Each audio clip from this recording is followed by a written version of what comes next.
ಕಳೆದ 2-3 ದಿನಗಳಿಂದ ಕೋಲಾರ ತಾಲೂಕು ಗರಡುಪಾಳ್ಯ ಅನ್ನೋ ಗ್ರಾಮದಲ್ಲಿ ಸರ್ಕಾರಿ ಜಮೀನು ಒತ್ತುವರಿ ಆಗಿದೆ ಅನ್ನೋ ಬಗ್ಗೆ ಸಾರ್ವಜನಿಕ ವಲಯದಲ್ಲಿ ಮಾಧ್ಯಮದಲ್ಲಿ ವಿರೋಧ ಪಕ್ಷಗಳಲ್ಲಿ ಚರ್ಚೆ ಆಗ್ತಾ ಇದೆ.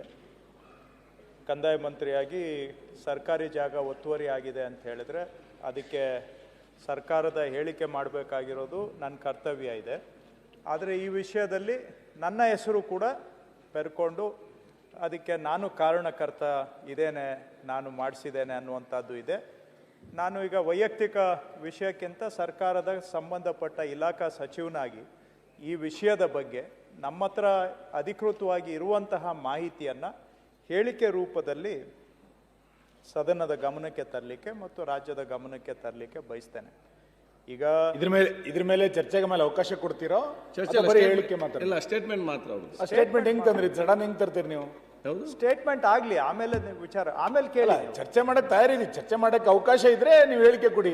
ಏನೋ ಪ್ರಶ್ನೆ ಕೇಳಲಿಕ್ಕೆ ಅವಕಾಶ ಇಲ್ಲ ಅಂದ್ರೆ ನೀವು ಸ್ಟೇಟ್ಮೆಂಟ್ ಮಾಡ್ಬಿಟ್ರೆ ಆಮೇಲೆ ಸ್ಟೇಟ್ಮೆಂಟ್ ಆಗ್ಲಿ. ಆಮೇಲೆ ಸ್ಟೇಟ್ಮೆಂಟ್ ಮಾಡೋದು ಅವ್ರ ಡ್ಯೂಟಿ ಅಲ್ವಾ ಸರ್? ಆಪಾದನೆ ಬಂದಾಗ ಮಾಡಬೇಡಿ. ಯಾವ ಮಂತ್ರಿ ನನ್ನ ಮೇಲೆ ಆಪಾದನೆ ಇಲ್ಲ ಅಂತ ವಿಧಾನಸಭೆಯಲ್ಲಿ ಹೇಳಕ್ ಹೊಂಟಿದಾರಲ್ಲ, ಸ್ಟೇಟ್ಮೆಂಟ್ ಮಾಡಿ ಅದ್ರ ಮೇಲೆ ಚರ್ಚೆ ಆಗ್ಬೇಕಲ್ಲ. ಚರ್ಚೆಗೆ ನಾವು ಬೇಡ ಹೇಳಿಲ್ಲ, ಸ್ಟೇಟ್ಮೆಂಟ್ ಮಾಡಿ ಸ್ಟೇಟ್ಮೆಂಟ್ ಮಾಡಿ. ಸಭಾಧ್ಯಕ್ಷರೇ, ಈಗ ಮೊನ್ನೆ ಅವ್ರ ಮೇಲೆ ಆಪಾದನೆ ಬಂದಿದ್ದು ಸಭಾಧ್ಯಕ್ಷರೇ, ಅದಕ್ಕೆ ಅವ್ರ ಸ್ಟೇಟ್ಮೆಂಟ್ ಅವರು ನಿರಪರಾಧಿ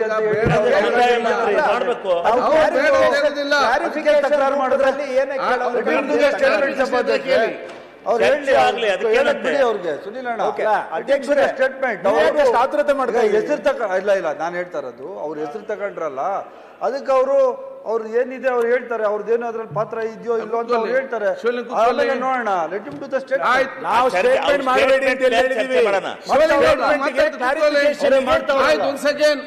ಈಗ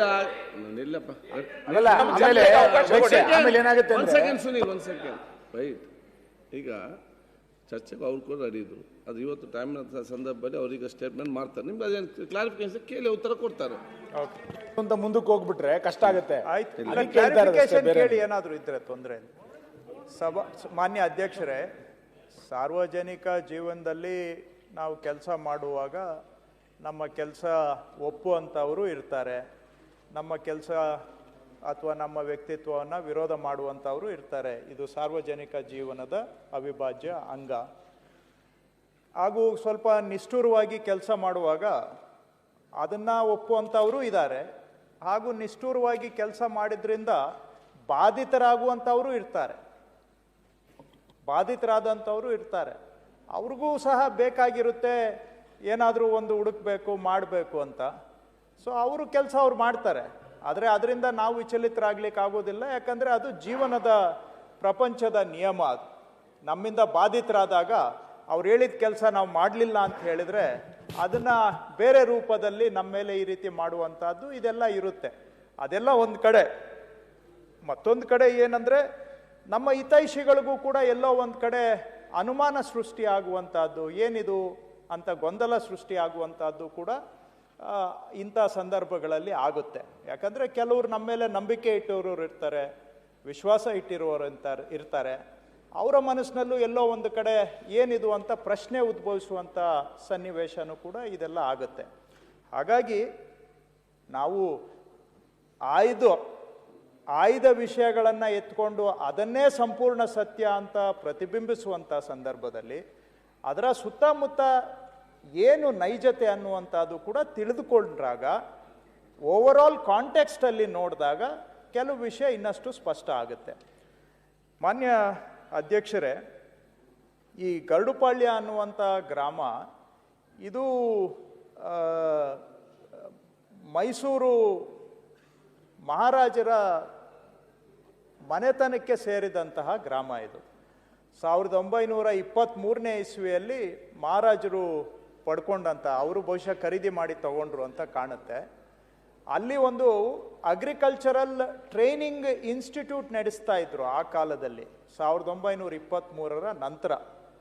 ಆವಾಗ ಆ ಭಾಗದಲ್ಲಿ ಈ ರಾಸಾಯನಿಕ ಗೊಬ್ಬರ ಹೊರದೇಶದಿಂದ ಆಮದು ಮಾಡಿ ಇಲ್ಲಿ ರೈತರಿಗೆ ಪರಿಚಯ ಮಾಡಿಕೊಡುವಂಥದ್ದು ಮತ್ತು ಆಧುನಿಕ ಉಪಕರಣಗಳನ್ನು ರೈತರಿಗೆ ಪರಿಚಯ ಮಾಡಿಕೊಡ್ತಕ್ಕಂಥ ಆಗಿನ ಕಾಲಕ್ಕೆ ಒಂದು ರೀತಿ ಅಗ್ರಿಕಲ್ಚರಲ್ ಟ್ರೈನಿಂಗ್ ಇನ್ಸ್ಟಿಟ್ಯೂಟ್ ಥರ ಇತ್ತು ಇದು.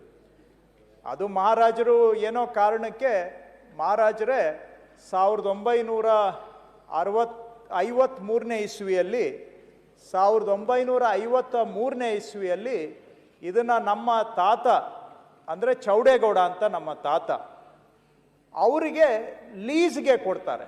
10 ವರ್ಷದ ಅವಧಿಗೆ ಲೀಸ್ಗೆ ಕೊಟ್ಟಿದ್ದಾರೆ 1953ನೇ ಇಸ್ವಿಯಲ್ಲಿ. 1953ರಿಂದ ಇಲ್ಲಿವರೆಗೆ ನಾವು ಆ ಜಮೀನಿನಲ್ಲಿ ವ್ಯವಸಾಯ ಮಾಡ್ಕೊಂಡಿದ್ದೇವೆ, ಇವತ್ತಿಗೂ ವ್ಯವಸಾಯ ಮಾಡ್ತಾ ಇದ್ದೇವೆ ಈ ಜಮೀನಿನಲ್ಲಿ. 1953ರಲ್ಲಿ ಮಹಾರಾಜರು ಲೀಸ್ಗೆ ಕೊಟ್ಟಿದ್ದು 10 ವರ್ಷದ ಅವಧಿಗೆ. ಇದೊಂದು ಮಹಾರಾಜರ ಅಂದರೆ ಆ ಕಾಲಕ್ಕೆ ಶ್ರೀಕಂಠದತ್ತ ನರಸಿಂಹರಾಜ ಒಡೆಯರ್ ಅವರ ಟ್ರಸ್ಟ್ಗೆ ಸೇರಿದಂಥ ಜಮೀನಿದು. ಶ್ರೀಕಂಠದತ್ತ ನರಸಿಂಹರಾಜ ಒಡೆಯರ್ ಟ್ರಸ್ಟ್ ಜಮೀನು. ಅವರ ಪರವಾಗಿ ಅಂದಿನ ರಾಜರ ಸೆಕ್ರೆಟರಿ ಒಬ್ಬರು ನಾರಾಯಣ ಸ್ವಾಮಿ ಅಂತ IAS officer, ICS IAS officer, ಅವರು ಇದನ್ನೆಲ್ಲ ವ್ಯವಹಾರ ನೋಡ್ಕೊಳ್ತಾ ಇದ್ರು. ಅವರ ಪ್ರೈವೇಟ್ ಸೆಕ್ರೆಟರಿ ಅವರು ಇದನ್ನು ಲೀಸ್ಗೆ ನಮ್ಮ ತಾತಾಗೆ ಕೊಟ್ಟಿದ್ದಾರೆ. ನಮ್ಮ ತಾತ ಹುಟ್ಟಿದ ಊರು ಈ ಗರಡುಪಾಳ್ಯದಿಂದ ಒಂದು ಅರ್ಧ ಕಿಲೋಮೀಟ್ರ್ ದೂರದಲ್ಲಿದೆ, ಚೌಡದೇನಹಳ್ಳಿ ಅಂತ. ಅದಕ್ಕೆ ಹೊಂದ್ಕೊಂಡಿದ್ದರಿಂದ ನಮ್ಮ ತಾತ ಅವರು ಇದನ್ನು ನಮ್ಮ ಊರಿಗೆ, ನನ್ನ ಜಮೀನಿಗೆ ಹೊಂದ್ಕೊಂಡಿರೋ ಜಮೀನು ಅಂತೇಳಿ ರಾಜರಿಂದ ಲೀಸ್ಗೆ ತಗೊಂಡಿದ್ದಾರೆ 10 ವರ್ಷದ ಅವಧಿಗೆ. ಲೀಸ್ಗೆ ಕೊಟ್ಟರು. ಆಮೇಲೆ ರಾಜರದು ಏನು ಪರಿಸ್ಥಿತಿ ಆಯಿತೋ ಗೊತ್ತಿಲ್ಲ, ಇದನ್ನು ಮಾರಾಟಕ್ಕೆ ಇಟ್ಟರು. ಲೀಸ್ ಅವಧಿ ಮುಗಿಯೋದಕ್ಕೆ ಮೊದಲೇ ರಾಜಮನೆತನದವರು ಇದನ್ನು ಮಾರಾಟಕ್ಕೆ ಇಟ್ಟರು.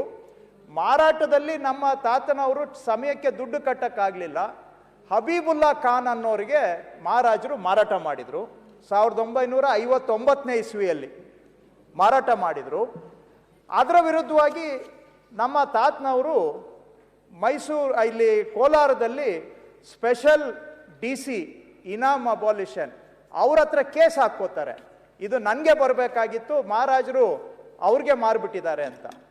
ಆ ಸ್ಪೆಷಲ್ DC ಅವರು ಆದೇಶ ಮಾಡ್ತಾರೆ, ನಿಮಗೆ ಖರೀದಿ ಮಾಡೋದಕ್ಕೆ ಸಮಯ ಕೊಟ್ಟಿದ್ರು, ನೀವು ಖರೀದಿ ಮಾಡಿಲ್ಲ, ಹಂಗಾಗಿ ರಾಜರು ಅವರಿಗೆ ಮಾರಾಟ ಮಾಡಿದ್ದಾರೆ.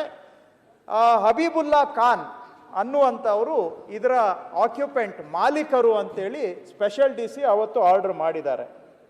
ಇದು ಏನು ಊರು ಅಂತ ಹೇಳಿದರೆ ಮಾನ್ಯ ಅಧ್ಯಕ್ಷರೇ, ಗರಡುಪಾಳ್ಯ ಅನ್ನೋದು ಇದು ಸ್ಪೆಷಲ್ DC ಆರ್ಡ್ರಲ್ಲಿರೋದು. Garadupalya village is a one man holding ಅಂದರೆ ಇಡೀ ಊರು ಒಬ್ಬ ವ್ಯಕ್ತಿಯ ಮಾಲೀಕತ್ವದ್ದು ಅಂತ ಬರೀತಾರೆ ಸ್ಪೆಷಲ್ DC ಬರೆದಿರೋದು. One man holding. ಮತ್ತು ಇದು ಬೇಚರಾಕ್ ಗ್ರಾಮ. ಬೇಚರಾಕ್ ಅಂತ ಹೇಳಿದ್ರೆ, ಚರಾಕ್ ಅಂದರೆ ಚಿರಾಗ ಅನ್ನೋ ಪದದಿಂದ ಬರ್ತದೆ. ಚಿರಾಗ್ ಅಂದರೆ ಆತ್ಮ, ಅಂದರೆ ಯಾರು ವಾಸ ಮಾಡದೇ ಇರುವಂಥ ಗ್ರಾಮಕ್ಕೆ ಬೇಚರಾಕ್ ಅಂತಾರೆ. ಸೊ ಇದು ಬೇಚರಾಕ್ ಗ್ರಾಮ ಅಂತ ಅವರು ಆದೇಶದಲ್ಲಿ ಬರೆದಿದ್ದಾರೆ. This village is known as Srikanta Datta Narasimharaja Wodeyar trust. The palace authorities enjoyed this village and lands were being cultivated through the agricultural department up to 1923 ಅಂತ ಹೇಳಿ. During 1953 the palace authorities leased out the entire village to one Patel Chaudegowda for a period of 10 years ಅಂತ ಹೇಳ್ತಾರೆ. ಅದಾದಮೇಲೆ ಹಬೀಬುಲ್ಲಾ ಖಾನ್ ಅವ್ರಿಗೆ sale deed number 4016/5859 ಪ್ರಕಾರ 17/1/1959ರಲ್ಲಿ for a sum of 47,601 rupees ಇದು ಮಾರಾಟ ಆಗಿದೆ. ಆ ಕಾಲದಲ್ಲಿ ಮಾರಾಟ ಆಗಿರೋದನ್ನ ಕೊನೆಗೆ I hereby register Shri CM Habibullah Khan as an occupant of the entire village ಅಂತ ಕರೀತಾರೆ. ಆಮೇಲೆ ಹಬೀಬುಲ್ಲಾ ಖಾನ್ ಅವರು ಪರವಾಗಿ ಕೋಲಾರ ಸ್ಪೆಷಲ್ DC ಅಲ್ಲಿ ಆರ್ಡರ್ ಆಗುತ್ತೆ. ಇದನ್ನ ಚಾಲೆಂಜ್ ಮಾಡಿ ಚೌಡೇಗೌಡರು ಮೈಸೂರು ಅಪಿಲೇಟ್ ಟ್ರಿಬ್ಯುನಲ್ ಅಲ್ಲಿ ಕೇಸ್ ಹಾಕ್ತಾರೆ. ಇದನ್ನ ಚಾಲೆಂಜ್ ಮಾಡಿ ಮೈಸೂರು ಅಪಿಲೇಟ್ ಟ್ರಿಬ್ಯುನಲ್ ಅಲ್ಲಿ ಕೇಸ್ ಹಾಕಿ ಅಲ್ಲಿ ಆ ಮೈಸೂರು ಅಪಿಲೇಟ್ ಟ್ರಿಬ್ಯುನಲ್ ಅಲ್ಲಿ aggrieved with this order Shri Chowdegowda preferred appeal before Mysuru revenue tribunal in appeal number 915/62IA on 7/1/1963.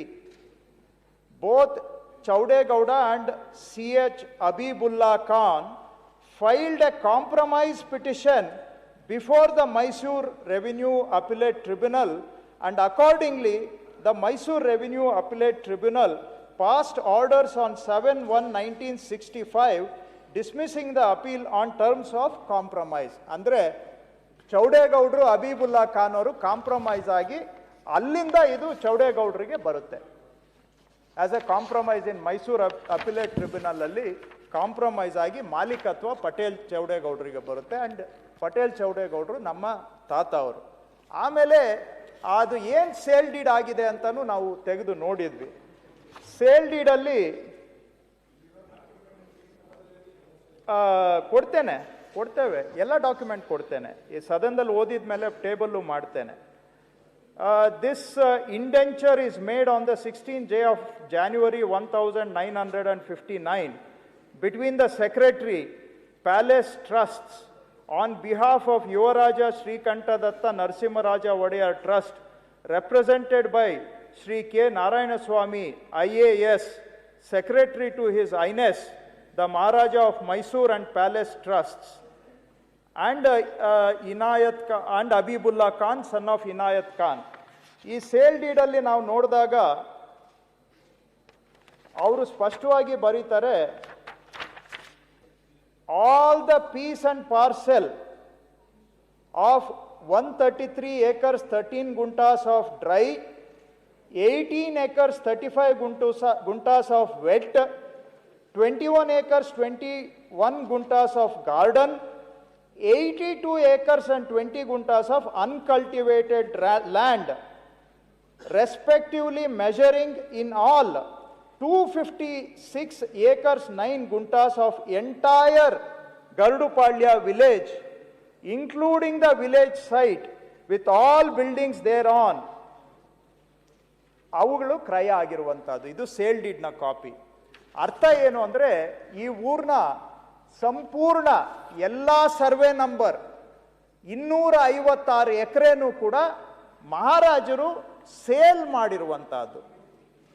ಅದರಲ್ಲಿ ಏನೇನು ಅಂತ ಬರೀತಾರೆ, 133 acre dryland, 18 acre wetland, 21 acre garden land, 82 acres 20 guntas of uncultivated land. Uncultivated land ಅಂತ ಹೇಳಿದ್ರೆ ಅದರಲ್ಲಿ 2 ಕೆರೆ ಸೇರ್ಕೊಳ್ತದೆ, ವಿಲೇಜು ಊರು ಅನ್ನುವಂಥದ್ದು ಸೇರ್ಕೊಳ್ತದೆ, ಕಲ್ಲು ಗುಟ್ಟ ಇದೆ ಅದು ಸೇರ್ಕೊಳ್ತದೆ, ಅದನ್ನು ಅನ್ಕಲ್ಟಿವೇಟೆಡ್ ಲ್ಯಾಂಡ್. ಅದು ಅವೆಲ್ಲ ಸೇರಿ ಕ್ರಯ ಆಗಿರುವಂಥದ್ದು ಸೇಲ್ ಡೀಡ್.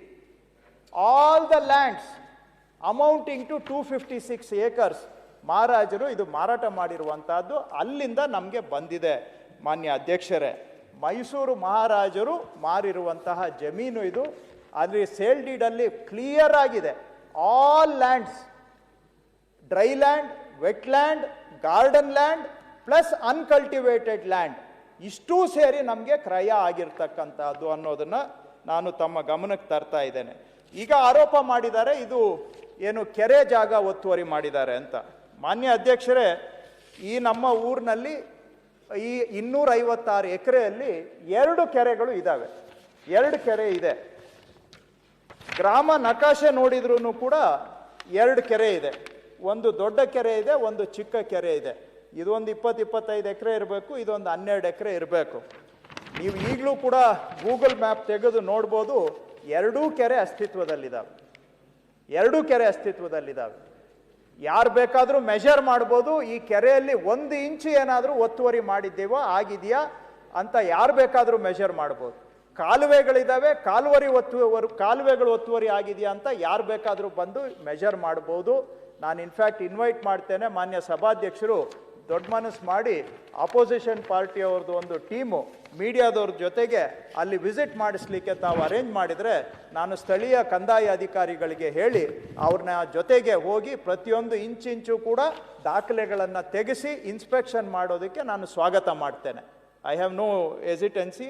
ಬಂದು ಯಾರು ಬೇಕೋ ತಾವು ಬಂದು ಇನ್ಸ್ಪೆಕ್ಷನ್ ಮಾಡಿ. ಕೆರೆಯಲ್ಲಿ ಏನಾದರೂ 1 ಇಂಚು ಯಾವುದಾದ್ರೂ ಕಮ್ಮಿ ಆಗಿದೆಯಾ ಜಾಸ್ತಿ ಆಗಿದೆಯಾ ಅನ್ನುವಂಥದ್ದನ್ನು ಮಾಧ್ಯಮದವರು ಕೂಡ ಬಂದು ನೋಡಲಿ, ಯಾಕಂದರೆ ಅವ್ರಿಗೂ ಇದ್ರ ಬಗ್ಗೆ ಭಾಳ ಆಸಕ್ತಿ ಇದೆ. ಇನ್ನು ಈಗ ಬರುವಂಥ ಆರೋಪ ಮಾಡಿರುವಂಥದ್ದು ಕೆರೆ ಒತ್ತುವರಿ ಮಾಡಿದ್ದಾರೆ ಅಂತ. ಒಂದು ಸರ್ವೆ ನಂಬರು 46, 47 ಅಂತ ಕಾಣುತ್ತೆ. ಇದ್ರದ್ದು ಏನು ಅಂತ ತೆಗೆಸಿ ನೋಡಿದೆ. ನಾನು ಮೊನ್ನೆ ಏನು ಮಾತಾಡೋಕ್ಕಾಗಲಿಲ್ಲ ಮೊದಲನೇ ದಿನ. ಯಾಕೆ ಅಂದರೆ ನಮ್ಗೆ ಏನೂ ಗೊತ್ತಿಲ್ಲ. ಇದು 53ನೇ ಇಸ್ವಿಯಲ್ಲಿ ನಮ್ಮ ಫ್ಯಾಮಿಲಿಗೆ ಬಂದಿದೆ. ಅದ್ರ ಪಾಡಿಗೆ ಅದು ಇಲ್ಲಿವರೆಗೂ ಕೂಡ ನಾವು ಪೊಸಿಷನ್ಲಿದ್ದೇವೆ. ಡಾಕ್ಯುಮೆಂಟ್ ಒಳಗಡೆ ಏನಿದೆ ಏನಿಲ್ಲ ನಾವು ಯಾವತ್ತೂ ಅದ್ರ ಕಡೆಗೆ ಗಮನ ಕೊಟ್ಟೋರೇ ಅಲ್ಲ. ಆದರೆ ಪಾಪ ಕೆಲವರು ಭಾಳ ರಿಸರ್ಚ್ ಮಾಡಿದ್ದಾರೆ. ಈಗ ಅವ್ರು ರಿಸರ್ಚ್ ಮಾಡಿದ್ರಿಂದ ನನ್ನ ಜಮೀನು ಬಗ್ಗೆ ನನಗೆ ಮಾಹಿತಿ ಗೊತ್ತಾಯ್ತು. ನಮ್ಮ ಕುಟುಂಬ, ನನ್ನ ಜಮೀನು ಅಂದರೆ ನಮ್ಮ ಕುಟುಂಬದ, ಯಾಕಂದರೆ ನಾನೇ ರಿಸರ್ಚ್ ಮಾಡಿಲ್ಲ ಯಾವತ್ತೂ ಕೂಡ. ಈಗ ಅವರು ಪಾಪ ಭಾಳ ಆಸಕ್ತಿ ತಗೊಂಡು ನನ್ನ ಜಮೀನು, ನಮ್ಮ ಕುಟುಂಬದ ಜಮೀನು ಬಗ್ಗೆ ಭಾಳ ರಿಸರ್ಚ್ ಮಾಡಿದ್ದಾರೆ. ಕೇರ್ ಟೇಕರ್ ಎಲ್ಲ ಇರ್ತದಲ್ಲ, ಅಫೆಕ್ಟೆಡ್ ಪಾರ್ಟೀಸು, ಸರ್ಕಾರದಲ್ಲಿ ಅಧಿಕಾರಿಗಳು ಕೆಲವರು ಅಫೆಕ್ಟೆಡ್ ಆಗಿರ್ತಾರೆ ಪಾಪ. ಕೆಲವರು ಎಲ್ಲರೂ ಅಲ್ಲ, ನಮ್ಮ ಇಲಾಖೆಯಲ್ಲಿ 80% ನಮ್ಮ ಜೊತೆಗಿದ್ದಾರೆ. ಆದರೆ ಬಾಧಿತರಾದವರು ಅಲ್ಲೂ ಇರ್ತಾರೆ, ಬಾಧಿತರಾದವರು ಇಲ್ಲೂ ಇರ್ತಾರೆ, ಎಲ್ಲ ಕಡೆನೂ ಇರ್ತಾರಲ್ಲ. ನಮ್ಮಿಂದ ನಿಷ್ಠೂರವಾಗಿದ್ದಾಗ ಬಾಧಿತರಾದಂಥವರು ಇರ್ತಾರೆ ಒಂದಷ್ಟು ಜನ. ಅವರು ಭಾಳ ಆಸಕ್ತಿ ತಗೊಂಡು ರಿಸರ್ಚ್ ಮಾಡಿದ್ದಾರೆ. ಆಮೇಲೆ ಅವ್ರು ರಿಸರ್ಚ್ ಮಾಡಿದ ಮೇಲೆ ನಾನು 2 ದಿನದಿಂದ ತೆಗೆಸ್ತೆ, ಏನ್ರಿ ಇದೆಲ್ಲ ಅಂತ, ನಮಗೆ ಗೊತ್ತಿಲ್ವಲ್ಲ ಇದು ಅಂತ. ಅಲ್ಲಿ ಏನಾಗಿದೆ, ಒಂದು 20 ಎಕರೆ ಅಷ್ಟು ಪ್ರದೇಶ ಕಲ್ಲುಗಳಿದೆ. ಕೆರೆ ಪಕ್ಕದಲ್ಲೇ ಇದೆ, ಕಲ್ಲುಗಳಿದೆ. ಆದರೆ ಕೆರೆಯ ಮೇಲ್ಮಟ್ಟ ಇದೆಯಲ್ಲ, top level of the lake, ಅದರಿಂದ ಸುಮಾರು 10-15 ಅಡಿ ಮೇಲೆ ಇದೆ. ಕೆರೆ ಪಕ್ಕದಲ್ಲಿದೆ, ಆದರೆ ಕೆರೆ ಮೇಲ್ಮಟ್ಟ, ಕೆರೆ ತಳಗಿಂದ ತಗೊಂಡ್ರೆ 30 ಅಡಿ ಮೇಲೆ ಇದೆ. ಅದು ಕಲ್ಲುಗುಟ್ಟ ಅಂತ ಬರೆದಿದ್ದಾರೆ. ಹಿಂದೆ ಸರ್ವೆ ರೆಕಾರ್ಡ್ಸ್ ಅಲ್ಲಿ ಕಲ್ಲುಗುಟ್ಟ ಅಂತ ಬರೆದಿದ್ದಾರೆ. ಕೆಲವು ವರ್ಷ ಮಾತ್ರ ಗೋಮಾಳ ಅಂತ ಬರೆದಿದ್ದಾರೆ. ಅದು 2000 ಇಸ್ವಿಯಲ್ಲಿ. ಇದೂ ಕೂಡ ಎಲ್ಲ ಪರ್ಚೇಸ್ ಲ್ಯಾಂಡೇ. Every inch is purchase land. ಯಾವುದು ಅಲ್ಲಿ ಇದು ಸರ್ಕಾರ ಅಂತ ಏನಿಲ್ಲ, ಪರ್ಚೇಸ್ಡ್ ಲ್ಯಾಂಡ್. ಇದು 256 ಎಕರೆಯಲ್ಲಿ ನಾವು ಪರ್ಚೇಸ್ ಮಾಡಿರುವಂಥದ್ರಲ್ಲಿ ಒಂದು 20 ಎಕರೆಗೆ ಕಲ್ಲುಗುಟ್ಟ ಅಂತ ಬರೆದಿದ್ದಾರೆ ಕೆಲವು ಸಂದರ್ಭದಲ್ಲಿ, ಒಂದು ಸಂದರ್ಭದಲ್ಲಿ ಗೋಮಾಳ ಅಂತ ಬರೆದಿದ್ದಾರೆ, ಒಂದು ಸಂದರ್ಭದಲ್ಲಿ ಅದನ್ನು ಕೆರೆ ಅಂತ ಬರೆದಿದ್ದಾರೆ. ಆದರೆ ಅದು ಕೆರೆಯ ಭಾಗನೇ ಅಲ್ಲ. ಯಾಕೆ ಅಂದರೆ ಕೆರೆ ಪಕ್ಕದಲ್ಲೇ ಇದೆ. ಕೆರೆ ಇವತ್ತಿಗೂ ಇದೆ. ಈ ಕೆರೆ ಚಿಕ್ಕದು ಕೆರೆ, ಇವತ್ತಿಗೂ ಕೆರೆ ಇದೆ. ಅದ್ರ ಪಕ್ಕದಲ್ಲಿರುವಂಥ ಜಮೀನು, ಆದರೆ ಇದು ಕೆರೆಗಿಂತ 15 ಅಡಿ ಮೇಲೆ ಇದೆ. ತಾವು ಬಂದು ಇನ್ಸ್ಪೆಕ್ಷನ್ ಮಾಡಬಹುದು. ಅದು ಕಲ್ಲುಗುಟ್ಟ. ಅದನ್ನು ಎಲ್ಲೋ ಒಂದು ಸಂದರ್ಭದಲ್ಲಿ ಯಾವ ಕಾರಣಕ್ಕೆ ಬರೆದ್ರೋ ಗೊತ್ತಿಲ್ಲ, ಕೆರೆ ಅಂತ ಬರೆದಿದ್ದಾರೆ. ಬಟ್ ಕನ್ಸಿಸ್ಟೆಂಟ್ಲಿ ಕಲ್ಲುಗುಟ್ಟ ಅನ್ನುವಂಥದ್ದು ರೆಕಾರ್ಡ್ಲಿ ಕೆರೆ ಅಂತ ಇದೆ. ನೀವು ಈಗ ಪ್ರದೇಶ ಅದು ಕಲ್ಲುಗುಡ್ಡ ಇಲ್ಲ ಬಂದ್ ನೋಡಿ. ನೀವೇ ಕೂತ್ಕೊಂಡಾಗ ಆನ್ಸರ್ ಕೆಲ್ಸರಿ ಏನ್ ಹೇಳ್ತೀರಿ? ರೆಕಾರ್ಡ್ ಪ್ರಕಾರ ನಾನು ಹೇಳ್ತಾ ಇರೋದು ಅಂತ ನೀವೇ ಹೇಳ್ತಿದ್ರಿ. ಈಗ ಅಲ್ಲಿ ಹೆಂಗಿದೆಯೋ ನಂಗೆ ಗೊತ್ತಿಲ್ಲ, ಈಗ ಅದು ಅರಣ್ಯ ಆಗಿರ್ಬೋದು, ಈಗ ಅದು ಗೋಮಾಳ ಆಗಿರ್ಬೋದು ಅಂತ ಬೇರೆ ಬೇರೆ ಸಂದರ್ಭ ಆನ್ಸರ್ ಮಾಡಿದಿರಿ. ಈಗ ರೆಕಾರ್ಡ್ಲಿ ಕೆರೆ ಅಂತಿದ್ಮೇಲೆ ಕೆರೆ ಅದು, ಈಗ ಅದು ಪ್ರದೇಶ ಹೆಂಗಾಗಿದೆ ಅನ್ನೋ ನಮ್ಗೇನ್ ಗೊತ್ತಿದೆ? ರೆಕಾರ್ಡ್ಲಿಕ್ಕೆ ನಾವು ಮಾತಾಡೋದು ಸರ್ಕಾರಿ ದಾಖಲೆಗಳಲ್ಲೇ ಮಾತಾಡೋದು, ಬೇರೆ ದಾಖಲೆಗಳಲ್ಲಿ ಮಾತಾಡೋದಲ್ಲ. ನೀವು ಕೆರೆ ಅಂತಿದ್ಮೇಲೆ ಕೆರೆ ಅಷ್ಟೇ. ಅದು ಎಲ್ಲ ಕೆರೆಯಲ್ಲೂ ನೀರು ಇರಲೇಬೇಕು ಅಂತಿದ್ಯಾ? ಯಾವುದೋ ಒಂದು ಸಂದರ್ಭದಲ್ಲಿ ಆ ರೀತಿ ಬಂದಿದೆ, ಅದು ಬಂದಿಲ್ಲ. ಇರ್ಲಿ, ಅವ್ರು ಹೇಳುವಂತದ್ದು. ಒಂದ್ ಸೆಕೆಂಡ್ ಅವ್ರ ಅಜ್ಜರ ಕಾಲದಾಗ ತೋಡ್ದ ಆ ಜಮೀನಿಗೆ ನಾನು ಹೋಗ್ಬಂದೇನಿ. ಅವ್ರ ತಂದೆಯವ್ರ ಜೊತೆ ಒಂದ್ಸಲ ಹೊಲಕ್ಕೆ ಹೋಗಿದ್ದೆ. ಅವ್ರ ಕಾಂದಾನಿ ಮಂತಾನ ಅವತ್ತು ಖರೀದಿ ಮಾಡಿದ್ದು. ಇವತ್ತು ಏನೋ ಒಂದು ಒಳ್ಳೆ ಇದಕ್ಕೆ ಚಲೋ ಹಾಲಿಗೆ ಒಂದು ಹಾಳು ಉಪ್ಪು ಕೂಡಿಸ್ಬೇಕನ್ನೋ ಅಂತ ಅಪಾದ ಮಾಡಿರ್ಬೋದು. ಅದೆಲ್ಲ ಸರಿ ಇದೆ. ಪೇಪರ್ಸ್ ನಾನು ಕೂಡ ಓದಿದೆ, ಮಾಧ್ಯಮದ ಮೂಲಕ ಕೂಡ ತಿಳ್ಕೊಂಡೇನಿ. ಇಂಥ ಒಳ್ಳೆ ಮನುಷ್ಯರಿಗೆ ಅಂತ ತರೋದಕ್ಕೆ ಸರ್ವೇ ಸಾಮಾನು ಅದ್ರ ಬಗ್ಗೆ ಬಾತಿರಿ ಕೆಲ್ಸ್ಕೊಬೇಡ್ರಿ. ನಿಮ್ಮ ಕೆಲಸ ನೀವು ಮಾಡ್ರಿ, ಏನಾಗಲ್ಲ. ಆಮೇಲೆ ಒಂದು ಪಕ್ಕದಲ್ಲಿ ಸ್ಮಶಾನ ಅಂತ 1 ಎಕರೆ, ಅದು ಯಾವುದು ಒಂದು ಪ್ರತಿ ಪುಸ್ತಕ ಅಂತ ಇರುತ್ತೆ. ಅದರಲ್ಲಿ ಒಂದು 64ನೇ ಇಸ್ವಿಯಲ್ಲಿ ಸ್ಮಶಾನ ಅಂತ ಬರೆದಿದ್ದಾರೆ, ಆಯ್ತಾ? ಆದರೆ ಅದು ಎಲ್ಲೂ RTCಯಲ್ಲೂ ಬಂದಿಲ್ಲ. ಇದು ಬೇಚರ ಗ್ರಾಮ, ಅಲ್ಲಿ ಯಾರು ವಾಸನೆ ಇಲ್ಲ, ಅದು ಏನಕ್ಕೆ ಆ ಥರ ಬರೆದ್ರು ಅದನ್ನು ಕೂಡ ಗೊತ್ತಿಲ್ಲ. ಅದು ಒಂದು ಕಡೆ ಮಾತ್ರ ಇದೆ, ಎಲ್ಲ ದಾಖಲೆಗಳಲ್ಲಿ ಇಲ್ಲ, ಟಿಪ್ಪಣಿಯಲ್ಲೂ ಇಲ್ಲ, ಆಕಾರ ಬಂದಲ್ಲೂ ಇಲ್ಲ, ಪಾಣಿಯಲ್ಲೂ ಕೂಡ ಇಲ್ಲ ಅದು. ಸೊ ಈ ರೀತಿಯಾಗಿ ಯಾವುದೋ ಅದನ್ನು ಸೆಲೆಕ್ಟಿವ್ ಆಗಿ ಪಿಕ್ ಮಾಡಿಬಿಟ್ಟು ಅದನ್ನೇ ಸತ್ಯ ಅಂತ ಹೇಳುವಂಥ ಥರ ಪ್ರತಿಬಿಂಬಿಸ್ತಾರೆ ಸಭಾಧ್ಯಕ್ಷರೇ. ಇದು 53ನೇ ಇಸ್ವಿಯಲ್ಲಿ ಲೀಸ್ ತಗೊಂಡು ಮುಗಿಸ್ಬಿಡ್ತೇನೆ, ಒಂದೇ ನಿಮಿಷ ಮುಗಿಸ್ಬಿಡ್ತೇನೆ, 2 ನಿಮಿಷ ಕೇಳಿ ಅಲ್ಲಿ ಈಗ ಇಲ್ಲ ನಾವೇನು ಎಲ್ಲಿಂದ ಆ ರೀತಿ ಹೋಗುವಂಥ ಸನ್ನಿವೇಶ ಏನು ನಮಗಿಲ್ಲ. ಇಷ್ಟು ಹೇಳಿದ ಮೇಲೆ ಎಲ್ಲದಕ್ಕೂ ಉತ್ತರ ಕೊಟ್ಟೆ ಹೋಗ್ತೇವೆ. ಸೊ 53ನೇ ಇಸ್ವಿಯಲ್ಲಿ ನಮ್ಮ ತಾತ ಲೀಸ್ ತಗೊಂಡಿದ್ದು, ಆವತ್ತಿಂದ ಇವತ್ತಿನವರೆಗೂ ಇದ್ದೇವೆ. ನಮ್ಮ ತಾತನವರಿಂದ ಈ 20 ಎಕರೆ ನಮ್ಮ ಚಿಕ್ಕಪ್ಪ ಚನ್ನರಾಯಗೌಡ ಅಂತ ಅವರು ಭಾಗಕ್ಕೆ ಹೋಗಿದ್ದು, ಅವರು ತೀರೋದ್ಮೇಲೆ ಅವರ ಹೆಂಡತಿಯವರ ಹೆಸರಿಗೆ ಹೋಗಿದ್ದು. ಆಮೇಲೆ 2001ನೇ ಇಸ್ವಿಯಲ್ಲಿ ನಾವು ಒಟ್ಟು ಕುಟುಂಬದ ಆಸ್ತಿಗಳನ್ನ ವಿಭಾಗ ಮಾಡಿಕೊಂಡಾಗ ನನ್ನ ಹುಟ್ಟಿದವರ ಜೊತೆಗೆ ಬಂದಿರುವಂತಹದ್ದು ಇದು. ಆವಾಗ 2000 ಇದು ನಾವು ಖರೀದಿ ಮಾಡಿದ್ದು ಯಾವಾಗ 53, ನಾನು ಹುಟ್ಟೇ ಇರಲಿಲ್ಲ. ಆವಾಗಂದು ಜಮೀನಿದು. ಆವಾಗ 256 ಎಕರೆ ಸಂಪೂರ್ಣ ಮಹಾರಾಜರಿಗೆ ದುಡ್ಡು ಕೊಟ್ಟು ಖರೀದಿ ಮಾಡಿರುವಂಥ ಜಮೀನು. ಅಲ್ಲಿಂದ ಇಲ್ಲಿವರೆಗೂ ನಾವು ವ್ಯವಸಾಯ ಮಾಡಿಕೊಂಡು ಬಂದಿದ್ದೇವೆ. ಇವತ್ತು ವ್ಯವಸಾಯಕ್ಕೆ ಮೀಸಲಾಗಿರೋದು ಬಿಟ್ಟರೆ ಅಲ್ಲಿ ಬೇರೆ ಯಾವ ಚಟುವಟಿಕೆನೂ ಇಲ್ಲ. ಯಾರಾದರೂ ಬೇಕಾದರೂ ಬಂದು ನೋಡ್ಬೋದು. 1 ಇಂಚು ಏನಾದರೂ ನಾವು ಯಾವುದಾದ್ರೂ ಒತ್ತುವರಿ ಮಾಡಿದರೆ ಧಾರಾಳವಾಗಿ ನೀವು ಸರ್ಕಾರಕ್ಕೆ ಅದನ್ನು ನೀವೇ ಬಂದು ಸದನದ ವಿರೋಧ ಪಕ್ಷದವರೇ ಬಂದು ಇನ್ಸ್ಪೆಕ್ಷನ್ ಮಾಡಿ, ಇಲ್ಲ ಇದು ದಾಖಲೆಗಳನ್ನು ನೋಡಿ ಒತ್ತುವರಿ ಆಗಿದೆ ಅಂತ ಹೇಳಿದ್ರೆ ಧಾರಾಳವಾಗಿ ನಾವು ಸರ್ಕಾರಕ್ಕೆ ಬಿಟ್ಟು ಕೊಡ್ತೇವೆ. ಬಂದು ವಿಚಾರ ಮಾಡಿ, ಅಲ್ಲಿ ನೀವೇ ಅಧಿಕಾರಿಗಳನ್ನು ಕರೆಸಿ ಸ್ಪಾಟ್ಗೆ ಬೇಕಾದರೆ ವಿಚಾರಣೆ ಮಾಡಲಿ. ಇದು 53ನೇ ಇಸ್ವಿಯಿಂದ ನಾವು ಕ್ರಯದ ಮುಖಾಂತರ ಪಡ್ಕೊಂಡು ನಮ್ಮ ತಾತನವರಿಂದ ನಮ್ಮ ಚಿಕ್ಕಪ್ಪನವರಿಂದ ಭಾಗ ಆದಮೇಲೆ ನಮ್ಮ ಭಾಗಕ್ಕೆ ಬಂದಿದೆ ಅಷ್ಟೇ. ಇದು ಆ ನಂತರ ಬಂದಿರುವಂಥದ್ದು 2024ರಲ್ಲಿ ಏನು ಖಾತೆ ಆಗಿದೆ ಅಂತ ಹೇಳ್ತಾರೆ. ನಮ್ಮದು ಭಾಗ ಆಗಿದ್ದು 2001ನೇ ಇಸ್ವಿಯಲ್ಲಿ. ಮಧ್ಯದಲ್ಲಿ ಏನಾಯಿತು, ಆ ವಿಭಾಗದ ಮೇಲೆ ಸಿವಿಲ್ ಕೋರ್ಟ್ಗೆ ಡಿಸ್ಪ್ಯೂಟ್ ಹೋಯಿತು. ಡಿಸ್ಪ್ಯೂಟ್ ಸೆಟ್ಲ್ ಆಗಿದ್ದು 2022ರಲ್ಲಿ ಸೆಟ್ಲ್ ಆಯಿತು. ಅದರ ಪ್ರಕಾರ ಆ ನಂತರ 2023-24ರಲ್ಲಿ ಖಾತೆ ಆಗಿದೆ. ಹಂಗಾಗಿ 24ರಲ್ಲಿ ಖಾತೆ ಆಗಿದೆ ಏನೋ ಮಾಡಿಬಿಟ್ರು. ಖಾತೆ ನಮಗೆ ಇದು ಆ ಕಾಲದಿಂದನೂ ಇರುವಂಥ ಜಮೀನು ಪಾರ್ಟಿಷನ್ ಮತ್ತೆ ಕೋರ್ಟಲ್ಲಿ ಚಾಲೆಂಜ್ ಆಗಿ ಅದು ಮತ್ತೆ ಅಮಿಕಬಲ್ ಆಗಿ ಸೆಟ್ಲ್ ಆಗಿ ಆ ನಂತರ 23-20 ಎಲ್ಲ ಸರ್ವೆ ನಂಬರ್ಗಳು 23-24ರಲ್ಲಿ ನಮ್ಮ ಹೆಸರಿಗೆ ಆಗಿರುವಂಥದ್ದು. ಬರೀ ಇದೊಂದೇ ಅಲ್ಲ, ಎಲ್ಲ ಸರ್ವೆ ನಂಬರ್ಗಳು ಆ ಊರಿನಲ್ಲಿ ಇರುವಂಥದ್ದು. ಸೊ ಈ ಊರಿನಲ್ಲಿ ವಿಶೇಷತೆ ಏನಂದರೆ, ಇದೊಂದು ವಿಲೇಜ್, ಇದು ಕಂದಾಯ ಗ್ರಾಮ. ಇದು ಇನಾಮು ಒರಿಜಿನಲಿ ಜೋಡಿ ಇನಾಮು, it's a revenue village. But ವಿಶಿಷ್ಟತೆ ಏನಂದರೆ, ಇದರಲ್ಲಿ ನಮ್ಮದು ಒಂದೇ ಕುಟುಂಬ, ಇನ್ಯಾವರೂ ಇಲ್ಲ ಇಲ್ಲಿ. ಈ ಊರಿನಲ್ಲಿ ಇನ್ನೊಬ್ಬರು ಇಲ್ಲ, ನಮ್ದು ಒಂದೇ family.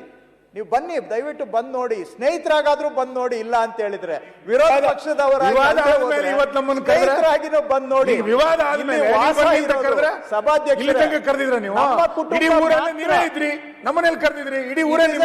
It is A 1 man holding village. ಇದು ಅಂದ್ರೆ ಏಕ ವ್ಯಕ್ತಿತ್ವ ಮಾಲೀಕದ ಊರು. ಇಡೀ ಊರು 256 ಎಕರೆ ಮತ್ತು ವಿಲೇಜ್ ಊರು ಅಂತ ಏನಿದೆ, ವಿಲೇಜ್ ಪೋರ್ಷನ್, ಇದರಲ್ಲಿ ಒಂದೇ ಕುಟುಂಬನೇ, ನಮ್ಮ ಕುಟುಂಬ ಮಾತ್ರ ವಾಸ ಇರ್ತಕ್ಕಂಥದ್ದು. 53ನೇ ಇಸ್ವಿಯಿಂದ ಇದು ಸಂಪೂರ್ಣವಾಗಿ ನಮ್ಮಲ್ಲಿರ್ತಕ್ಕಂಥದ್ದು. ಹಾಗಾಗಿ ಸಭಾಧ್ಯಕ್ಷರೇ, ಬೇಕಾದ್ರೆ ನಾನು ಇದನ್ನ ಇನ್ನೂ ರಿಟರ್ನ್ ಸ್ಟೇಟ್ಮೆಂಟ್ ಅನ್ನು ಕೂಡ ಕಳಿಸ್ಕೊಡ್ತೇನೆ, ಟೇಬಲ್ ಮಾಡ್ತೇನೆ. ಮತ್ತು ಬೇಕಾದ್ರೆ ವಿರೋಧ ಪಕ್ಷದವರು, ಮಾಧ್ಯಮದವರು ಬೇಕಾದ್ರೆ ಬಂದು ಅಧಿಕಾರಿಗಳ ತಂಡವನ್ನು ಜೊತೆಗೆ ನಾನು ತಮಗೆ ರಿಕ್ವೆಸ್ಟ್ ಮಾಡ್ತೇನೆ, ಅವ್ರು ತಯಾರಿದ್ರೆ ತಮ್ಮ ಸೂಚನೆ ಮೇರೆಗೆ ಬಂದು ಇನ್ಸ್ಪೆಕ್ಷನ್ನು ಕೂಡ ಮಾಡಲಿ. ಏನಾದರೂ ತಪ್ಪಾಗಿದ್ರೆ ತಪ್ಪು ಮಾಡ್ಕೊಳ್ಳಿಕ್ಕೆ ನಾವಂತೂ ಸದಾ ಸಿದ್ಧರಿದ್ದೇವೆ. ಇದು ನನಗಂತೂ ಸಂಬಂಧನೇ ಇಲ್ಲ. ಯಾವುದೋ ನಮ್ಮ ಪೂರ್ವಜರ ಕಾಲದಲ್ಲಿ ಅವ್ರು ಖರೀದಿ ಮಾಡಿ ಬಂದಿರುವಂಥ ಜಮೀನುಗಳು, ಅದನ್ನು ತೊಗೊಂಡು ಬಂದು ಇವ್ರ ಮೇಲೆ ಏನೂ ಸಿಗಲಿಲ್ಲ, ಏನೋ ಒಂದಷ್ಟು ಇವರು ಏನು ನಮ್ಮ BJP ಸ್ನೇಹಿತರು ಮೊನ್ನೆ ಮೀಟಿಂಗ್ ಮಾಡಿ ಡಿಸೈಡ್ ಮಾಡಿದ್ದಾರೆ ಇವ್ರನ್ನ ಟಾರ್ಗೆಟ್ ಮಾಡಬೇಕು ಅಂತ.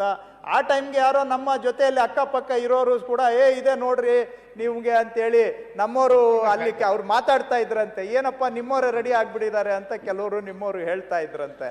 ಕೇಳ್ಪಡ್ತೆ ನಾನು ಕೂಡ ಕೆಲವು ಮಾಧ್ಯಮದವ್ರಿಗೂ ಫೋನ್ ಮಾಡಿ ಏನ್ರಿ ಇದ್ರ ಕಡೆ ಗಮನ ಕೊಟ್ಟಿದ್ದೀರಾ ಅಂತ ನೀವು ನಮ್ಮವರು ಕೆಲವು ಅಲ್ಲ, ಕೃಷ್ಣ ಬೈರೇಗೌಡ್ರೆ, ರಾಜಕೀಯದಲ್ಲಿ ಇದೆಲ್ಲ ನೀವು ಇರುತ್ತೆ. ಯಾಕೆ ಇಷ್ಟು ವಿಚಲಿತರಾಗ್ತಿದ್ದೀರಿ? ರಾಜಕೀಯದಲ್ಲಿ ಸ್ವಲ್ಪ ನಿಷ್ಠುರವಾಗಿ ನಾನು ನಿಮಿಷ ಅದಕ್ಕೂ ಸರ್. ನಾವೆಲ್ಲ ತಯಾರಾಗಿರ್ಬೇಕು. ಕೃಷ್ಣ ಬೈರೇಗೌಡ್ರೆ, ಎಲ್ಲದಕ್ಕೂ ತಯಾರಿ. ನೀವು ಯಾಕೆ ಇಷ್ಟು ವಿಚಲಿತರಾಗ್ತಿದ್ದೀರಿ? ತಪ್ಪು ನಪ್ಪ ಆಗಿದ್ರೆ ಅದನ್ನ ಸದಾ ತಿದ್ಕೊಳ್ಳಿ. ಬಹಳ ಇಷ್ಟು ವಿಚಲಿತರಾಗ್ಬಿಟ್ಟಿದ್ದೀರಲ್ಲ, ಒಂದು ಆರೋಪ ಬಂದ ತಕ್ಷಣನೇ. ನಂಬಿಕೆ ಇದೆ. ನೀವು ಈಗ ಆರಾಮಾಗಿ ನಡೆಸ್ತಾ ಇದ್ದೀರಿ ಸದನನ. ನಿನ್ನೆ ಬಹಳ ಅರ್ಜೆಂಟ್ ಇದ್ರಿ. ಈಗ ಆರಾಮಲ್ಲಿ ಇದ್ದೀರಿ, ಕೂತ್ಕೊಂಡು ಕೇಳ್ತಾ ಇದ್ದೀರಿ. ವಿಚಾರ ಮಾಡಿ ಏನಾದ್ರೂ ಹೇಳಿ ಅದನ್ನ ನಾವು ಸರಿಪಡಿಸ್ಕೊಳ್ತೇವೆ. ಇಷ್ಟು ವಿಚಲಿತರಾಗ್ಬಿಟ್ಟಿದ್ದೀರಿ. ಸನ್ಮಾನ್ಯ ಅಧ್ಯಕ್ಷರೇ, ಕೃಷ್ಣ ಬೈರೇಗೌಡರು ಈಗಾಗಲೇ ಮಾತಾಡಿದ್ದಾರೆ. ನಮಗೇನು ದಾಖಲೆಗಳು ಕೊಟ್ಟಿಲ್ಲ. ಅವ್ರ ದಾಖಲೆಗಳೆಲ್ಲ ಹೇಳಿದ್ದಾರೆ. ಅವ್ರಿಗೆ ಯಾಕೆ ಬಂತು ಅಂತ ಹೇಳಿದ್ದಾರೆ. ಓಕೆ, ಇಲ್ಲಿ ಆರೋಪ ಬಂದಿರತಕ್ಕಂಥದ್ದು ಕೃಷ್ಣ ವಿರುದ್ಧ ಭೂ ಕಬಳಿಕೆ ಆರೋಪ. ನನಗೂ ಗೊತ್ತಿರಲಿಲ್ಲ. ನಾನು ಬೆಳಗ್ಗೆ ಎದ್ದು ಪ್ರಜಾವಾಣಿ ನೋಡಿದಾಗ ಫ್ರಂಟ್ ಪೇಜಲ್ಲಿ ಬಂದ್ಬಿಟ್ಟಿತ್ತು. ಅದರಲ್ಲಿ ಕ್ಲಿಯರ್ ಆಗಿ ನಮ್ಮ ತಮ್ಮೇಶ್ ಗೌಡ, ರವಿಕುಮಾರು ಈ ಥರದವರು ಆಪಾದನೆಯನ್ನು ಮಾಡಿದ್ದಾರೆ. ಈ ಕೃಷ್ಣ ಅವರು ಒಪ್ಕೊಂಡಿದ್ದಾರೆ. ಬರೀ ಅವರಲ್ಲ, ನಮ್ಮವರು ಸ್ವಲ್ಪ ಇದ್ದಾರೆ ಅಂತ ಅವ್ರಿಗೂ ಗೊತ್ತಿದೆ, ಎಲ್ಲರಿಗೂ ಗೊತ್ತಿದೆ ಯಾರಿದ್ದಾರೆ ಅಂತ. ಈ ಅಸೆಂಬ್ಲಿಯಲ್ಲೇ ನಾವು ನೋಡಿದ್ದೀರಿ. ಅಲ್ಲಿ ದಾಖಲೆ ಹುಡುಕಿದ್ದಾರೆ. ಇಲ್ಲಿ ನಮಗೆ ಭಾಳ ಇಂಪಾರ್ಟೆಂಟಾಗಿ ನಾವು ಕೇಳೋವಂಥದ್ದು, ಇಲ್ಲಿ ಅವ್ರು ಹೇಳಿರೋ ಪ್ರಕಾರ ಇದು ಜೋಡಿ ಗ್ರಾಮ ಅಂತ ಒಂದು ಕಡೆ ಹೇಳಿದ್ದಾರೆ. ಇನ್ನೊಂದು ಕಡೆ ಇನಾಮ್ತಿಯಿಂದ ಬಂದಿದೆ ಅಂತ ಹೇಳ್ತಾರೆ. ಇನ್ನೊಂದು ಕಡೆ ಮೈಸೂರು ಮಹಾರಾಜರ ಒಂದು ಪ್ರಾಪರ್ಟಿಯಿಂದ ಇದಾಗಿದೆ ಅಂತ ಹೇಳಿದ್ದಾರೆ. 52ನೇ ಇಸ್ವಿಯಿಂದ ಇದು ಟ್ರಾನ್ಸಾಕ್ಷನ್ ಆಗಿದೆ. ಇದರಲ್ಲಿ ಆಪಾದನೆ ಬರ್ತಾ ಇರೋವಂಥದ್ದು ಒಂದು ಸರ್ವೆ ನಂಬರ್ 47, ಅದರಲ್ಲಿ ಇದು ಸ್ಮಶಾನ ಅಂತ ಇದೆ ಪಾಣಿನಲ್ಲಿ. ಸರ್ವೆ ನಂಬರ್ 47ರಲ್ಲಿ ಸ್ಮಶಾನ ಅಂತ ಇದೆ ಅಂತ ಆಪಾದನೆ ಬಂದಿದೆ. ಎರಡನೇದು ಸರ್ವೆ ನಂಬರ್ 46ರಲ್ಲಿ 26 ಎಕರೆ, ಅದರಲ್ಲಿ ಅದು ಕೆರೆ ಅಂತ ಬಂದಿರೋದು. ಎರಡು ಸರ್ವೆ ನಂಬರಲ್ಲಿ ಕೆರೆ ಮತ್ತು ಸರ್ಕಾರಿ ಸ್ಮಶಾನ ಅಂತೇಳಿ ಬಂದಿರೋ ಅಂಥದ್ದು ಈಗ ಅವ್ರ ಮೇಲೆ ಆಪಾದನೆ ಬಂದಿರತಕ್ಕಂಥದ್ದು. ಯಾವಾಗ ರೆಗ್ಯುಲರ್ ಪಾಣಿ, ಕೈಯಲ್ಲಿ ಬರೆಯೋ ಪಾಣಿ ಇತ್ತಲ್ಲ, ಆವಾಗ ಇಲ್ಲಿ ತಿದ್ದುಪಡಿಯಾಗಿದೆ. ಕಂಪ್ಯೂಟರೈಸ್ ಪಾಣಿ ಆಗೋ ಸಂದರ್ಭದಲ್ಲಿ ಇದನ್ನು ರೆಗ್ಯುಲರೈಸ್ ಮಾಡ್ಕೊಂಡಿದ್ದಾರೆ. ಹಿಂದೆ ಇದು ಒಂದು ಸರಿ ಕೆರೆ ಆಲ್ವೇಸ್ ಅದು ಕೆರೆ ಅಂತಾನೆ, ಒಂದು ಸರಿ ಸ್ಮಶಾನ ಅದು ಆಲ್ವೇಸ್ ಸ್ಮಶಾನ ಅಂತ. ಇಲ್ಲಿ ಭಾಳ ಗೊಂದಲ ಕಾಣಿಸ್ತಾ ಇರೋವಂಥದ್ದು. ಇವಾಗ ಕೃಷ್ಣ ಬೈರೇಗೌಡ ಅವರು ಹೇಳ್ತಾ ಇರೋವಂಥದ್ದು, ಇಲ್ಲಿ ನಮ್ಮ ಹತ್ರ ಕೊಟ್ಟಿರೋವಂಥ ದಾಖಲೆಗಳನ್ನು ನೋಡಿದ್ರೆ ಒಂದಕ್ಕೊಂದು ಟ್ಯಾಲಿನೇ ಆಗ್ತಾ ಇಲ್ಲ. ಅದಕ್ಕೆ ಮೂಲತಃ ಏನಿದು, ಮೂಲತಃ ಇದು ಕೆರೆನ ಸ್ಮಶಾನನ, ಬದಲಾವಣೆ ಆಗಿದ್ರೆ ಹೇಗೆ ಬದಲಾವಣೆ. ಮತ್ತು ಕೃಷ್ಣ ಅವರು ಹೇಳಿದ್ದಾರೆ ನಾನು ಚರ್ಚೆಗೆ ಸಿದ್ಧ ಅಂತ. ಅದಕ್ಕೂ ತಾವು ಕೂಡ ಇದನ್ನು ಚರ್ಚೆ ಅಲ್ಲ, ತನಿಖೆಗೆ ಸಿದ್ಧ ಅಂತಲೂ ಹೇಳಿದ್ದಾರೆ. ಯಾರು ಬಂದು ತನಿಖೆ ಮಾಡಿ ಅಂತ ಹೇಳಿದ್ದಾರೆ. ಅದಕ್ಕೆ ಇದನ್ನು ಆ್ಯಸ್ ಎ ರೆವಿನ್ಯೂ ಮಿನಿಸ್ಟರ್ ಇವರು ತಪ್ಪೇನೋ ಮಾಡಿಲ್ಲ ಅಂತ ಹೇಳಿದ್ರೆ ಅದಕ್ಕೆ ತನಿಖೆ ಮಾಡಲಿ. ಈಗ ಒಬ್ಬ ಜವಾಬ್ದಾರಿ ಇರುವಂಥ ಸಚಿವರವರು, ಅದರಿಂದ ಒಂದು ಸಣ್ಣ ತನಿಖೆ ಮಾಡಿ ಕ್ಲೀನ್ ಆಗೋಗ್ತೈತೆ, ಕ್ಲೀನ್ ಚಿಟ್ ಬರುತ್ತೆ. ತಪ್ಪಿದ್ರೆ ತಪ್ಪು ಅಂತ ಆಗ್ತೈತೆ, ಸರಿ ಇದ್ರೆ ಸರಿ ಅಂತ ಆಗ್ತೈತೆ. ಅದರಿಂದ ನನಗೂ ಈಗಲೇ ದಾಖಲೆ ಬಂದಿರೋದ್ರಿಂದ ಹೆಚ್ಚು ನನಗೇನು ಇದರಲ್ಲಿ ಮಾಹಿತಿ ಇಲ್ಲ. ಅದಕ್ಕೋಸ್ಕರ ನಾನು ಕೃಷ್ಣ ಅವರು ಇಷ್ಟು ಓಪನ್ ಆಗಿ ಮಾತಾಡ್ತಾ ಇರೋದ್ರಿಂದ ಅವರು ಅದನ್ನು ತನಿಖೆಗೆ ಒಪ್ಪಿಸ್ಬಿಟ್ರೆ ಮುಗೀತು, ಅಲ್ಲಿಗೆ ಸತ್ಯಾಸತ್ಯ ಹಾಲು ಬರ್ತತೆ, ನೀರಾಗುತ್ತೆ. ಅದಕ್ಕೋಸ್ಕರ ನಾನು ನಮ್ಮ ಪಾರ್ಟಿಯಿಂದ ನಾನು ಕೂಡ ಇದನ್ನು ಅವರು ತನಿಖೆಗೆ ಒಪ್ಪಿಸ್ತೇವೆ. ತಾವು ಹೇಳಿದ್ರೆ ತನಿಖೆಗೆ ಒಪ್ಪಿಸಿ, ಅದರಿಂದ ಸತ್ಯಾಸತ್ಯತೆ ಹೊರಗಡೆ ಬರಲಿ. ನಾವು ವಿರೋಧ ಪಕ್ಷದವ್ರು ಹೋಗೋದು ಬೇಡ, ಅವರು ಸರಿ ಇರಲ್ಲ ಅದೆಲ್ಲ. ಅದೊಂದು ದೊಡ್ಡ ಶೋ ಮೀಡಿಯಾ ಇದು ಆಗ್ತೈತೆ. ಅದ್ರ ಬದಲು ಬೇಡ, ಮೀಡಿಯಾದವರು ನಾವು ಯಾರು ಬರೋದು ಬೇಡ. ನಾವ್ಯಾಕೆ ಹೋಗ್ಬೇಕಲ್ವಾ? ನಾವು ಹಂಗಾಗಲ್ಲ, ನಾವು ಹೋಗೋಕ್ಕಾಗಲ್ಲ. ನಾವೇನೋ ಬರ್ಬೇಕಂದ್ರೆ ನೀವು ಬರ್ಬೇಕು ನಮ್ಮ ಜೊತೆ, ಅಲ್ಲ ನೀವು ಬರ್ಬೇಕು ನಮ್ಮ ಜೊತೆ, ನಾವು ಹೋಗ್ಬೇಕು ಅಂತಂದ್ರೆ. ಅದಕ್ಕೆ ನೀವು ಬರೋದು ಬೇಡ, ನಾವು ಹೋಗೋದು ಬೇಡ, ತನಿಖೆ ಮಾಡಿ. ಸಭಾಧ್ಯಕ್ಷರೇ, ಅವರು ಹೇಳಿದ್ದು, ವಿರೋಧ ಪಕ್ಷದ ನಾಯಕರು ಹೇಳಿದ್ದು ಸರಿ ಇದೆ. ಒಂದೇ ತಮಗೆ ಸ್ಪಷ್ಟೀಕರಣ ಅಷ್ಟೇ. ಕೆರೆ ಸರ್ವೆ ನಂಬರ್ 48ರಲ್ಲಿ ಕೆರೆ ಇದೆ. ಕೆರೆ ನಾವೇ ಹೂಳೆತ್ತಿ ನಾವೇ ಕೆರೆ ಸಂರಕ್ಷಣೆ ಮಾಡಿ ಭದ್ರವಾಗಿ ಇಟ್ಕೊಂಡಿದ್ದೇವೆ. ಯಾಕಂದರೆ ನಮಗೂ ಕೆರೆ ಬೇಕು. ಆ ಕೆರೆ ಸರ್ಕಾರದ ಹೆಸರಿನಲ್ಲೇ ಇದೆ. ನಮಗೆ ಕ್ರಯದಲ್ಲಿ ಬಂದಿದ್ರೂ ಕೂಡ ಕೆರೆ ಸರ್ಕಾರದ ಹೆಸರಿನಲ್ಲೇ ಇದೆ. ಸ್ಪಷ್ಟವಾಗಿ ಹೇಳ್ತಾ ಇದ್ದೀನಿ. ಸೊ ದಟ್ ಈಗ ಆರೋಪ ಬಂದಿರೋದೇನು? ಕೆರೆ ನಿಮ್ಮ ಹೆಸರಲ್ಲಿ ಇದೆಯಾ ಅದ್ರ ಪಾಣಿನಲ್ಲಿ? ಇಲ್ಲ ಅಲ್ಲಲ್ಲ, ಹೇಳ್ತೀನಿ ಕೇಳಿಸ್ಕೊಂಬಿಡಿ. ಸರಿ, ಆರೋಪ ಬಂದಿದ್ದೇನು ಹೇಳ್ತೀನಿ. ಅಲ್ಲ, ಒಂದ್ ನಿಮಿಷ, ಅವ್ರು ಹೇಳಿದಕ್ಕೆ ಹೇಳ್ಬಿಡ್ತೇನೆ. ನೀವು ಹೇಳಿದಕ್ಕೂ ಒಪ್ತೀನಿ ನಾನು ಯಾವುದಕ್ಕೂ ನೀವೇನು ನಾಯಕರು ಹೇಳಿದ್ದಾರೆ ನಾನು ಐ ಅಗ್ರೀಡ್. ಅದು ಹೇಳೋದಕ್ಕೆ ಮೊದಲು ಸ್ಪಷ್ಟೀಕರಣ ಕೊಟ್ಬಿಡ್ತೇನೆ. 40 ಸರ್ವೆ ನಮಗೆ ರಾಮನ್ ಲೆಕ್ಕ ಯಾವುದು, ಕೃಷ್ಣನ್ ಲೆಕ್ಕ ಯಾವುದು ಅಂತ ಬೇಕಷ್ಟೇ. ಅದು ನಿನ್ನ ಹತ್ರ ಮಾತ್ರಪ್ಪ, ನಮ್ಮ ಹತ್ರ ಇಲ್ಲ, ಒಂದೇ ಲೆಕ್ಕ.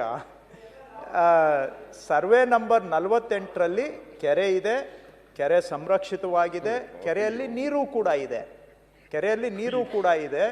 ಸೊ 2 ಕೆರೆಗಳಿದಾವೆ ನಮ್ಮ ಜಮೀನಲ್ಲಿ. ನಾನೇ ಹೇಳ್ತಾ ಇದ್ದೇನೆ, 2 ಕೆರೆಗಳು 1 ಇಂಚು ಕೂಡ ಹೆಚ್ಚು ಕಮ್ಮಿ ಆಗದಾಗೆ ನಾವು ಆ ಕಾಲದಿಂದನೂ ಇತ್ತೀಚೆಗೆ ಕೂಡ ಹೂಳೆತ್ತಿ ಕೆರೆ ಆಳನೂ ಕೂಡ ಮಾಡ್ಕೊಂಡಿದ್ದೀವಿ. ಯಾಕಂದರೆ ನೀರು ಇದ್ದರೆ ನಾವೆಲ್ಲ ಡ್ರೈ ಲ್ಯಾಂಡಲ್ಲಿ ಇರುವಂಥವ್ರು ಅಧ್ಯಕ್ಷರೇ.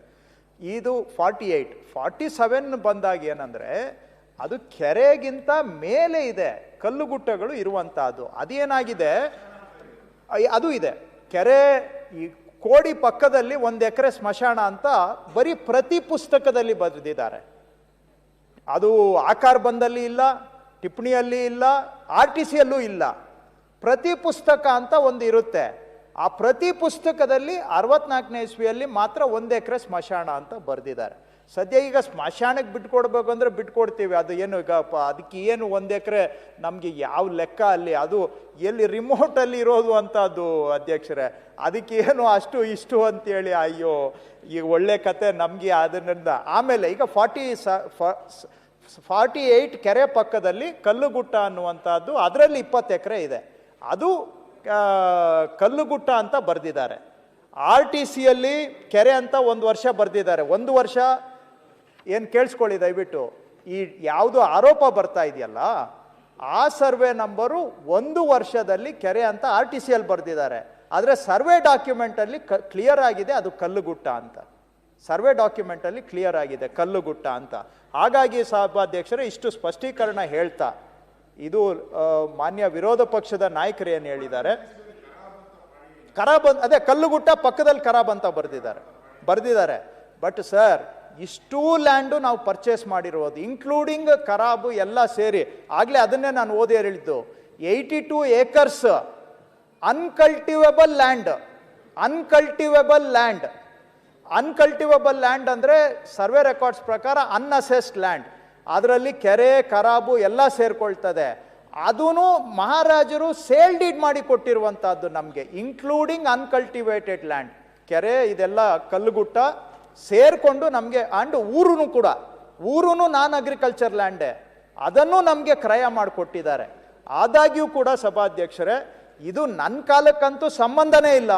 53ನೇ ಇಸ್ವಿಯಲ್ಲಿ ನಮ್ಮ ತಾತನವ್ರು ತಗೊಂಡಿದ್ದು, ನಮ್ಮ ಚಿಕ್ಕಪ್ಪನವರು ವ್ಯವಸಾಯ ಯಜಮಾನ್ತನ ಮಾಡ್ತಾ ಇದ್ದವರು, ನಮ್ಮ ತಂದೆಯವರು, ಅವರಾದ್ಮೇಲೆ ವಿಭಾಗ ಆಗಿ ನಮಗೆ ಬಂದಿರುವಂತಹದ್ದು. ಈಗ ನಮ್ಮ ಪೀರಿಯಡಲ್ಲಂತೂ ಏನೇನೂ ಆಗಿಲ್ಲ. ಅಷ್ಟಕ್ಕೂ ಕೂಡ ಮಾನ್ಯ ಸಭಾಧ್ಯಕ್ಷರು, ಕೊನೆಗೆ ನಾನು ಮನವಿ ಮಾಡುವಂತಹದ್ದು, ತಾವು ವಿರೋಧ ಪಕ್ಷದ ನಾಯಕರ ಸಲಹೆಯನ್ನು ತಗೊಳ್ಳಿ.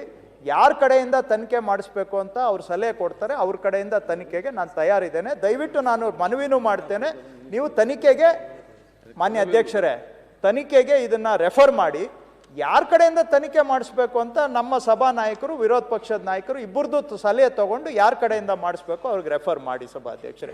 ಏನು ತೊಂದರೆ ಇಲ್ಲ, ನಾವು ಎಲ್ಲದಕ್ಕೂ ತಯಾರಿದ್ದೀವಿ. ಅದರಲ್ಲಿ ಏನಾದ್ರೂ ನನ್ನ ಪೀರಿಯಡ್ ಅಲ್ಲಂತೂ ಈಗ 1 ಎಕರೆ ವಾಪಸ್ ಕೊಡ್ತೀನಿ ಅಂತ ಹೇಳಿದ್ರೆ ಒಪ್ಕೊಂಡಾಗ ಆಗ್ತೈತೆ. ಇದು ನೀವು ವಾಪಸ್ ಕೊಡ್ತೀನಿ ಅಂತ ಹೇಳಿದ್ರೆ ಅಯ್ಯೋ ಸರ್, ತಗೊಳ್ಳಿ ಬಿಡಿ ಸರ್. ಏನು ನೀವೇ ಸಭಾಧ್ಯಕ್ಷರೇ,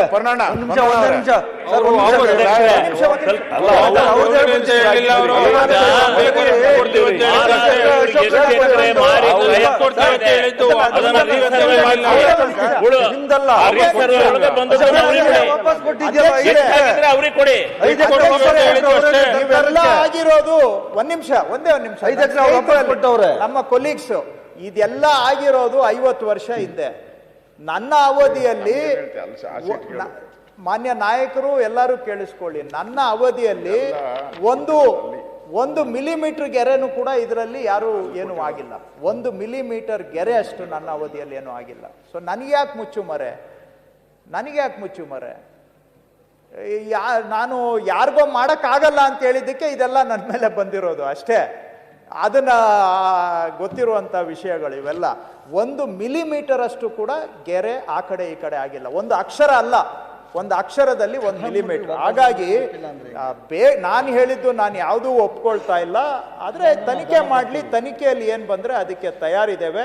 ತಾವು ನಮ್ಮ ನಾಯಕರದ್ದು, ವಿರೋಧ ಪಕ್ಷದ ನಾಯಕರದ್ದು ಸಲಹೆ ತಗೊಂಡು ಯಾರ ಕಡೆಯಿಂದ ತನಿಖೆ ಮಾಡಿಸ್ಬೇಕು ತಾವು ಮಾಡಿಸ್ಲಿಕ್ಕೆ ಸೂಚನೆ ಕೊಡಬಹುದು. ಸಭಾಧ್ಯಕ್ಷರೇ, ಸುಧಾಕರ್, ಒಳ್ಳೆ ಡಿಸ್ಟ್ರಿಕ್ಟ್